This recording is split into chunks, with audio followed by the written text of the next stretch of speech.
My name is Devoureaux Wolf, aka King Detro, and I'm an artist from the west side of Chicago.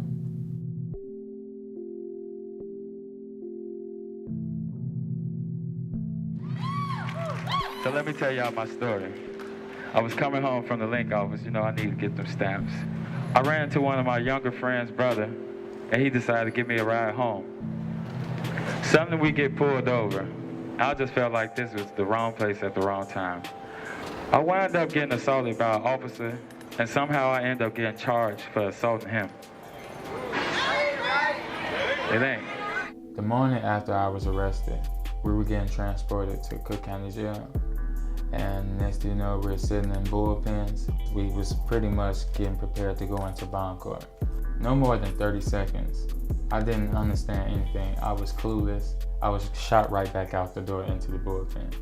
It took me a week later to find out at preliminary hearing that I had a 30,000 D bond, which was 3,000 of all.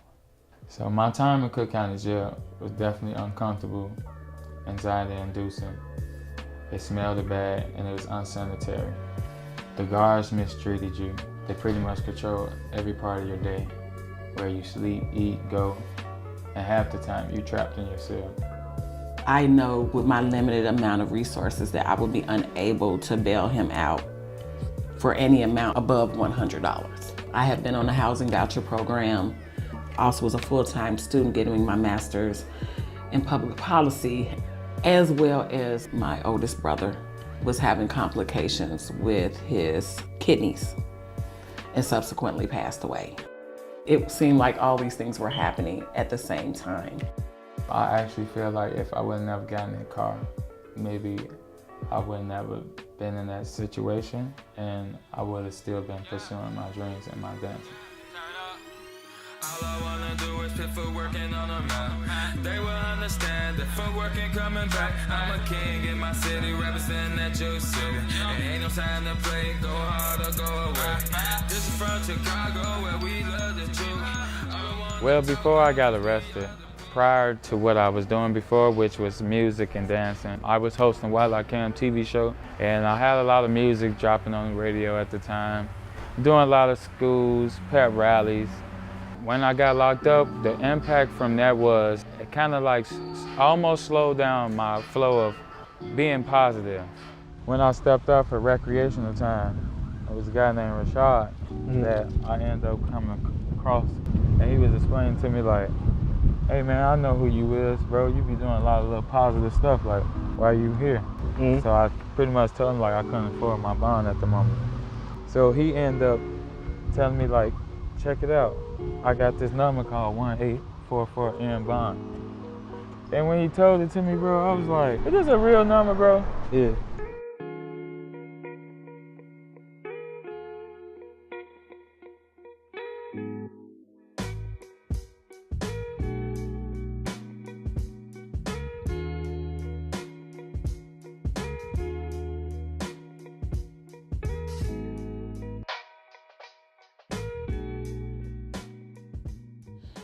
I didn't believe it.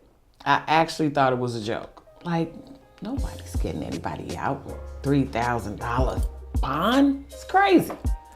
And I was pretty much on her about this number, like, Mom, listen, use this number. We don't have anything else to do. Like, this is the last shot. I called and I talked to them and I said, hey, check out his videos because he is an internet dance sensation, is what I was told. And she was just like, yeah, I think they want to come and see you. And when they visit me out of nowhere, I was on recreational time again. They was like, you gotta visit. And before I know it, like the next weekend, I was out. I done clicked my boots together and got out that jail. I was so happy.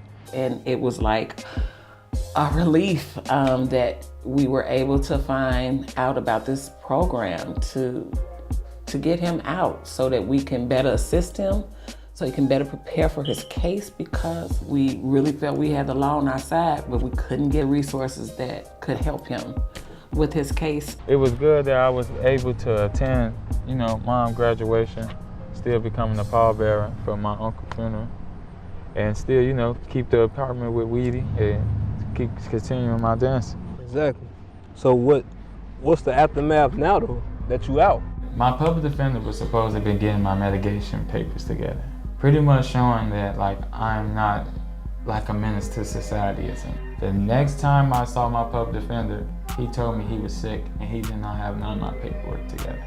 So he gave me a call like a week before my next court date and told me that the state prosecutor wanted to give me jail time. 4 years at 50%. I said, Deborah, you cannot roll over and take that. And I explained to him, you don't see any way that my son would not have to serve time in jail for being assaulted by the police himself. So I told him that we would take this to trial. And I think taking it to trial scared the bejesus out of his public defender. She had a few words with him, and before you know it, he came back out like, the state prosecutor probably wanted to give you probation. And I was like, wow. And now, from there, I started volunteering with CCBF through that. Now I'm a part of Chicago Community Bond Fund. Some of the things I've been doing with Chicago Community Bond Fund is doing press conference, a lot of meetings about electronic monitoring. 9 times out of 10, people pretty much respect my story, and they was just like, I'm glad you have enough courage to speak on it. Yo, this your boy Ken Decho. You at Dancing Out Chicago. Dancing Out is a dance program I started in October 2017. What I do is get kids together to come from around Chicago to come together and build a community through dance. I made a platform where I could showcase the youth and older dancers and have them partake in healthy competitive dance battles.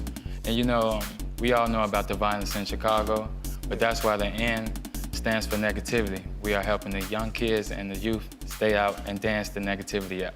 Oh, I got you. That's good, man. And I just recently did something with the National Bail Fund, and it's 35 different bail funds across the U.S. that came together, and I feel good about it because my story is impacting. And you get that from me, you know that, right? I know. We were both in a cage at one point, and then to be able to go outside the cage and look back in and say, listen, that's not right. That's not how you treat people. That's not how it's supposed to be done. But to lend your voice to it, that's us. That's what we do. Exactly. I feel like I'm following my mother's footsteps in a way. Yeah. And I want to let y'all know, like, this general order was supposed to end money bail, but the judges are still disregarding the order.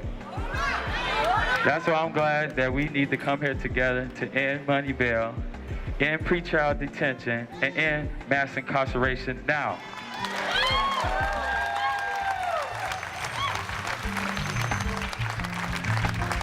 Y'all heard the brother.